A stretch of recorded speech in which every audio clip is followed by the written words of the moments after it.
My fiancé said, "You're not on my level." Financially, I replied, "Then let's fix that." The next day I sold the house she was living in because it was in my name. When she came home, the movers were waiting. I, 33, male, am still trying to process the last 48 hours. It feels like I pulled a pin on a grenade and just calmly watched it go off. My fiancée, Celeste, 30, and I have been together for 4 years, engaged for the last 6 months. We've been living together for about 2 years in a nice 3-bedroom house. It was my parents' house, which I inherited free and clear when they passed away a few years back. This is a key detail. I also inherited the family business. It's not flashy. We make high-tolerance precision parts for medical and aerospace tech. It's a solid, profitable company. I don't live like a high roller. I drive a reliable pickup truck. I wear jeans and polos to work, and I don't flash cash. I've always been a stealth wealth kind of guy. Celeste works in marketing. She makes decent money, but she lives on 110% of it. Lease luxury import, designer bags, which I often paid for, always talking about her image and brand. I thought it was just a quirk. Harmless, really. She never asked about my finances, not really. She just assumed. She assumed I had a big mortgage on the house. She assumed I was a salaried manager at my company, not the owner. I never corrected her. I figured, why does it matter? She loves me for me, right? Right. The fight started on Wednesday. We were talking wedding budgets. She and her mother, Brenda, 58, had a binder. The binder was thick. The binder was terrifying. I just don't see why we need monogrammed linen wrapped ice sculptures, I said, trying to be gentle, and a 10-piece band. A DJ would be fine. Celeste sighed, that deep put upon sigh. Leo, this is our wedding. It's a reflection of us. Don't you want it to be elegant? Don't you want to show people we've arrived? Arrived where? We're just getting married. I'd rather put this money toward a killer honeymoon. Or, our future. Brenda, who was on speakerphone, chimed in. Leo, dear, a wedding is the future. It's the foundational event. You have to invest in it. Celeste has a certain standard to maintain. A standard I'm apparently paying for, I muttered. Celeste slammed the binder shut. What is that supposed to mean? It means this is getting out of hand. This budget is more than my truck. This is insane. She stood up and her face went cold. It was a look I'd never seen before. Pure, unadulterated contempt. You know what, Leo? This is the problem. Your anxiety about money. It's exhausting. I am so tired of dragging you up to my level. I just stared. Your level. Yes, my level. My career, my ambitions, my standards. I'm bringing so much to this marriage, and I'm constantly having to apologize for your limitations. Honestly, if we're going to be this blunt, you're not on my level financially, and I'm tired of pretending. It doesn't bother me. I deserve those ice sculptures. I looked at her, really looked at her, the woman I was going to marry, the woman living in my house, driving a car I'd put the down payment on, wearing a ring I'd paid cash for. You're right, I said quietly. You're absolutely right. I'm not on your level. Let's fix that. She blinked clearly, expecting a fight, an apology. She got a flat, calm agreement. Good, she huffed, though she looked confused. I'm glad you finally see it. I'm going to bed. Think about what you're willing to sacrifice for us. Oh, I thought about it. I didn't sleep. I spent the night on my laptop. First wasn't looking at wedding venues. I was looking at real estate, the market in this area is scorching hot. Houses are selling in hours, not days, especially a paid-off house in a good neighborhood. At 7 a.m. on Thursday, I called a realtor I know through a business associate, a real shark. I need to sell my house. I said, today? You mean list it? Today? I mean sell it today. I want a cash offer, quick close as is. I'll take a 10% hit for the convenience. I just want it done. He must have smelled the urgency and the commission. He made some calls. By 10 a.m. I had a cash offer from a property investment group. It was $50K less than market, but it was done. They wired the deposit. We'd signed the final papers digitally by end of day. Closing date tomorrow, Friday. They wanted possession immediately. Then, let's fix that, I muttered to myself. Next, I called a moving company. I need an emergency pack and move today. Just my personal effects, office, my clothes, my tools, everything else can stay for now. I spent all day Thursday while Celeste was at work directing movers. I packed my clothes, my books, my computer, the photos of my parents. I'm writing this from a corporate apartment I keep for business purposes. It's clean, it's empty, it's all mine. Then I made one more call to a different moving and storage company. I scheduled them for Friday at 5:30 p.m. right when Celeste gets home from work. I gave them the address. I told them the house had been sold and the new owners wanted it cleared. The remaining occupant needs to be out. I said her belongings are to be packed and moved to a storage unit. Here is my credit card. Pay for 3 months in advance. Her name is Celeste, I texted her one thing this morning, Friday. We need to talk when you get home tonight. It's important, she replied. Finally ready to discuss the wedding budget properly. Good. It's 5:15 p.m. The mover should be arriving at the house any minute. She'll be there in 10. I've already signed the final sale documents. The money is in my account. The house is no longer mine. She wanted me to fix my financial level, so I liquidated the asset she was living in. I'm terrified. I'm relieved. I'm numb. I have no idea what's about to happen, but I know it's the end. And I know this is the right thing to do. Update 1. Okay, it's been 24 hours. The grenade went off. The shrapnel is everywhere. I want to thank everyone for the comments. Validating too. No, I'm not crazy. I wasn't there for the main event. I couldn't be. Miss Alvarez, the lawyer I retained yesterday morning, told me it was best to be completely off-site, but I got a play-by-play from the moving company supervisor and a lot of missed calls, like a lot.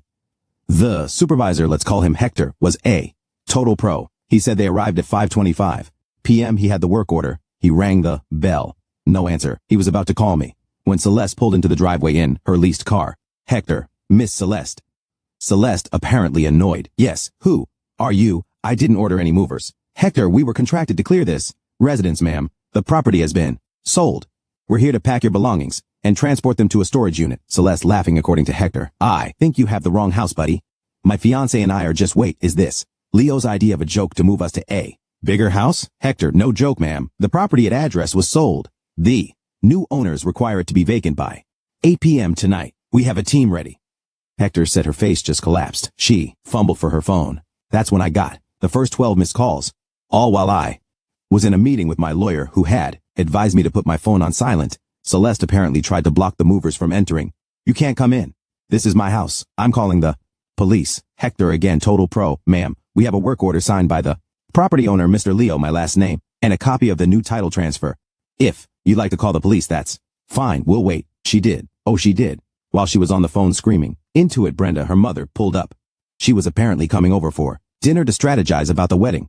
Brenda, Celeste, honey, what's wrong? Who are these men? Celeste, Leo's lost his mind. He's throwing us out. He sold the house. This is when the real screaming started. Brenda apparently tried to physically push Hector. He just stepped aside. Ma'am, please don't assault my staff. The police are on their way. 2 officers arrived. Celeste and Brenda both rushed them, crying, hysterical. He's crazy. He's abusive. He locked us out. He's stealing our things. The senior officer talked to them, then walked over to Hector, who calmly handed him the paperwork. The officer read it. Read it again. Looked at the house, then at Celeste. Officer, ma'am, who is Leo? My last name, Celeste. He's my fiancé. He lives here. Officer. Well, according to this title document, he did live here, but he sold the property. It closed this afternoon. Is your name on the deed? Celeste? No, but we're engaged. It's our house, officer. Legally, ma'am, it's not. It was his property and he sold it. He's contracted these gentlemen to move. Are these your belongings? Brenda? Of course they are. This is illegal. Eviction, officer. Ma'am, eviction is for tenants. Was your daughter paying rent? Is there a lease, Celeste? No.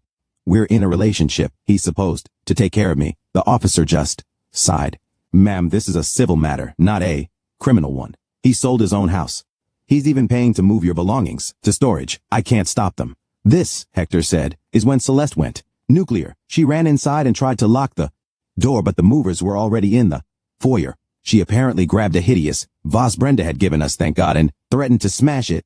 Hector on the phone to me, which I finally answered. Mr. Leo, your ex-fiancé is threatening to destroy property. The officers are still here. Me? Hector, nothing in that house is mine anymore. It belongs to the new owners. If she breaks anything, that's vandalism of their property. Put the officer on the phone. Me to the officer. Officer, I'm the former owner. The house is sold. I'm not pressing charges for anything. The new owners might. I just want her and her belongings out so I can fulfill my end of the sales contract. I paid for her things to be stored safely. The officer talked her down. She eventually dissolved into a sobbing mess on the lawn while the movers in record time packed up her entire life. Her clothes, her shoes, her image, the custom walk-in closet system she'd had me install. They took that too, ripped it right out of the walls. I got 28 more missed calls and a string of texts that I've already forwarded to Miss Alvarez. You bastard. My life is ruined. Where am I supposed to live? Brenda's having a heart attack. This is your fault. You will not get away with this. And my personal favorite. I'm calling your boss at the company. You'll be fired for this. I'm the boss. Celeste. I own the company. She's at Brenda's house. The storage unit key and address were left with Brenda. My lawyer is drafting a formal cease and desist letter. I slept on the couch in the corporate apartment, slept like a baby. Update 2. It's been a week. The entitlement has, as many of you predicted, escalated to levels I didn't think were humanly possible. They aren't just doubling down, they're building a whole new fortress of delusion. First, the legal threats. Miss Alvarez got a letter from Celeste's new lawyer. It was a work of art. It accused me of constructive eviction, intentional infliction of emotional distress, and fraudulent misrepresentation. Apparently, by not telling her I was wealthy, I had fraudulently induced her into a relationship under false pretenses. Yes, you read that right. She is claiming I tricked her into loving me by not being as poor as she thought. Miss Alvarez had a field day with the response. She calmly pointed out that Celeste was never a tenant, but a guest. I had a fiduciary duty to the new buyers to deliver a vacant property, which I did. I'd paid out of pocket to have her belongings professionally packed and stored for 3 months as a courtesy she was in no way entitled to. And my personal favorite, Miss Celeste's claim of fraudulent misrepresentation is novel. Is she asserting that she would not have entered into a relationship with my client had she known he was financially successful? Or is she asserting that his perceived lack of funds was the only reason she was with him, and she is now distressed to learn she miscalculated her investment? Please clarify. We have not heard back on that point, but the dirty tricks have started, and they're not even good tricks. Dirty trick number 1, the welfare check. On Monday, 2 police officers showed up at my apartment. Not the house, my private apartment. Celeste's mother, Brenda, had called them. She claimed I was suicidal, depressed, and a danger to myself after the traumatic breakup. She told them I'd given away all my possessions by selling my house and was holed up. I had to stand there in my pajamas and explained to 2 very tired cops that I was perfectly fine. Me officers, my ex-fiancé and her mother are retaliating against me because I sold my own property. Cop: sir, we have to ask, are you feeling like you want to harm yourself? Me: no, I'm feeling like I want to drink my coffee. I'm in the middle of a work call. Here's my lawyer's card. Please add this to the growing file of harassment. They left apologizing for the bother. It was mortifying. Dirty trick number 2, the business call. Celeste, true to her word, tried to get me fired. She didn't know who my boss was, so she just called the main line of my company. She got Barb, our receptionist, who has worked for my family for 25 years and basically co-raised me. Celeste screaming, I need to speak to Leo's manager. He is mentally unstable and a corporate liability. Barb in her signature dead pan. Leo doesn't have a manager, dear. He owns the company. This is Precision Dynamics. You've reached Barb. How can I help you? Celeste? What? Barb. He signs the checks. My check, in fact. Now, you're tying up a business line. Is this a professional call or a what's the word? Personal one. Celeste apparently just hung up. Barb called me right after. So that's what's going on. Want me to start forwarding all her calls to that fancy lawyer of yours? Yes, Barb, please. Dirty trick number 3, the ambush. This was the worst. I had to go to my old bank branch to finalize some paperwork related to the old house's utilities. As I'm walking out, Brenda jumps out from behind a pillar. Leo, you can't ignore us forever. I almost dropped my briefcase. Brenda, you're not supposed to be contacting me. Don't you hide behind your lawyers. You have ruined my daughter. She can't eat. She can't sleep. She is living out of boxes in my guest room. I paid for storage. Brenda, that was her choice. You humiliated her. You did this performance just to make her feel small. No, I did this because she told me I wasn't on her financial level, and I was tired of being looked down on in my own home. You raised her to believe that. This is the consequence. Now, please, excuse me. I tried to walk past. She grabbed my arm. You owe her for her time. 4 years she gave you. 4 years she could have been finding someone appropriate, someone on her level. I finished. I pulled my arm away. Don't touch me. Don't come to my business. Don't call the cops on me. Tell Celeste her lawyer can talk to my lawyer. That's it. We're done. I walked away while she was still yelling. It's not over. We will get what she deserves. This is so much worse than I thought. They're not just entitled, they're broken. They genuinely believe they are the victims here. My lawyer is now filing for a restraining order.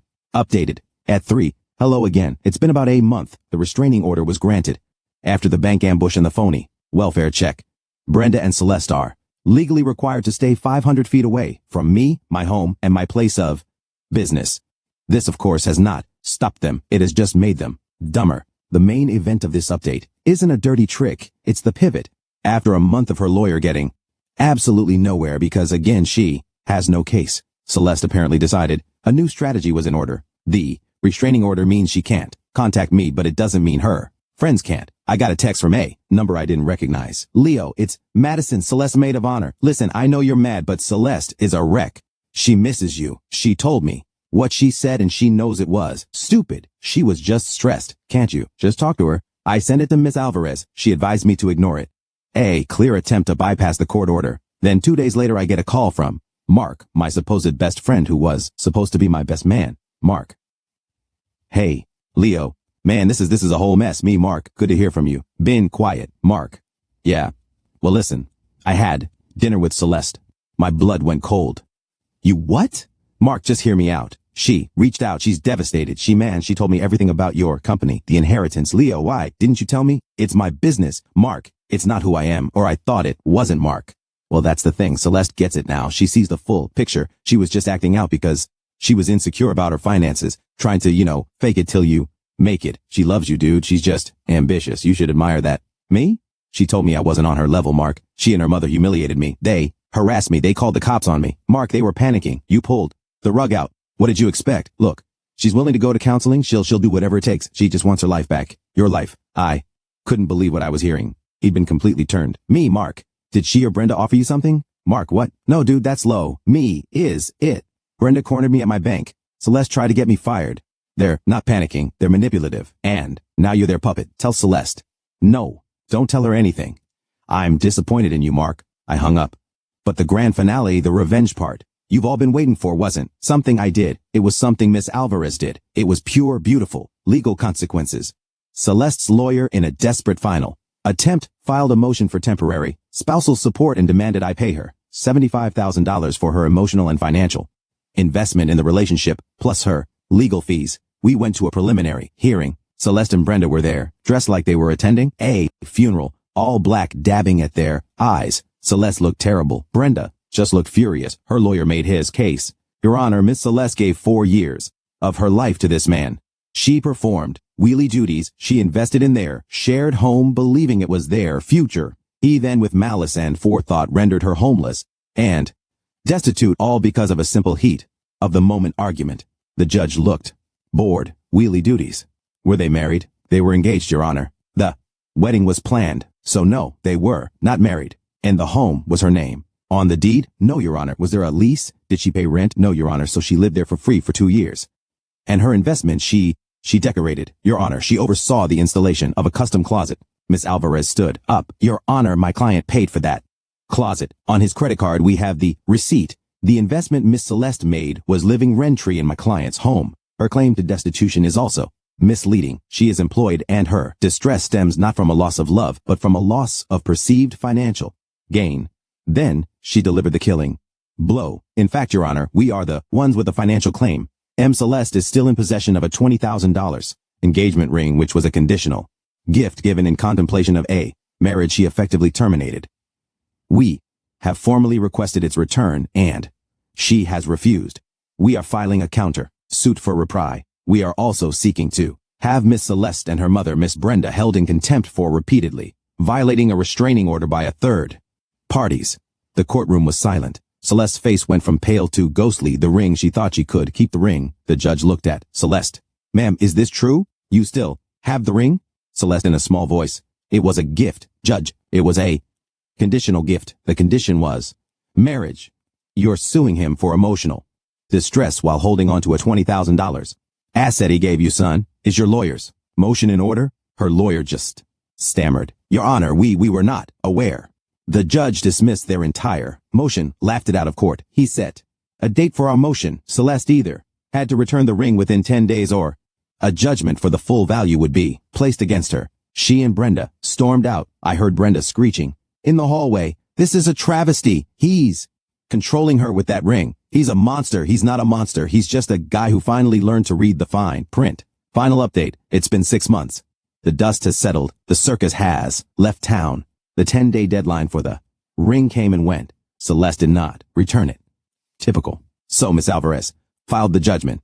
Celeste now owes me $20,000. Her lawyer, seeing the writing on the wall and probably not getting paid, officially quit. The judgment meant we could go after her assets, which, as we all know, are limited. We placed a lien on her leased car. We were about to file for wage garnishment at her marketing job. 2 weeks ago, I got a call from Brenda from a new, unknown number. You've won, she said. Her voice was dead. Brenda, you're violating a court order. I don't care. You're garnishing my daughter's wages. She's going to lose her job. She Can't. She's a wreck. She won't stop crying. She's back in her childhood bedroom. Is this what you wanted to ruin her? I wanted her out of my house. I wanted her to stop harassing me. I wanted my ring back. She did all of this. She told me I wasn't on her level. She's the one who couldn't live with that. She loved you, Brenda whispered. No, I said she loved what she thought I could be, and she hated me for what she thought I was. Then she found out she had it all backwards, and that's what's killing her. Not the loss of me, the loss of the deal. There was a long pause. The ring is at a pawn shop, Brenda admitted. She sold it weeks ago to pay her lawyer. She only got $8,000 for it. I had to laugh. Of course she did, so she can't return it. And she can't pay me. And she spent the money. That's just perfect. Please, Brenda begged, don't garnish her wages. It'll destroy her. I'll pay you. I'll take a loan from my 401k. I'll pay you the $20,000. Just let her go. I thought about it. I thought about the humiliation, the bank, the cops, the welfare check. My friend Mark. Here's the deal, Brenda. I said, you're going to pay me, but not the $20,000. You're going to pay me the $8,000 she got for it. That's the actual damage, and in return, you and she will sign a new agreement drafted by my lawyer that includes an ironclad non-disclosure agreement and triples the distance and time of the restraining order. If I ever hear from you, see you, or hear of you ever again, the original $20,000 judgment gets reinstated with interest. Am I clear? Yes, she whimpered. Thank you. Miss Alvarez drafted it. Brenda wired the money. It's over. I sold my business. I know, but the joy was gone. Barb retired. I realized the company was my last tie to my parents, and I was holding on to it for them, not for me. I got an insane offer from a larger competitor. I took it. I'm not in a high-rise condo. I bought a small plot of land a few hours away. I'm building a house, a small one, with my own hands. I'm pretty good with wood. Turns out I like doing things myself. I don't know if Celeste or Brenda ever realized their mistake. I doubt it. People like that, they don't have a change of heart. They just move on to the next host. I heard from Madison, the ex-bridesmaid, who apologized profusely that Mark and Celeste are, wait for it, dating. She told him she just loves a man in finance. He's a junior accountant. She's downsizing her life to focus on what's real. She's living with him in his tiny apartment. I give it 6 months. As for me, I'm fine. I'm better than fine. I'm free. She was right about one thing. I wasn't on her level. Thank God.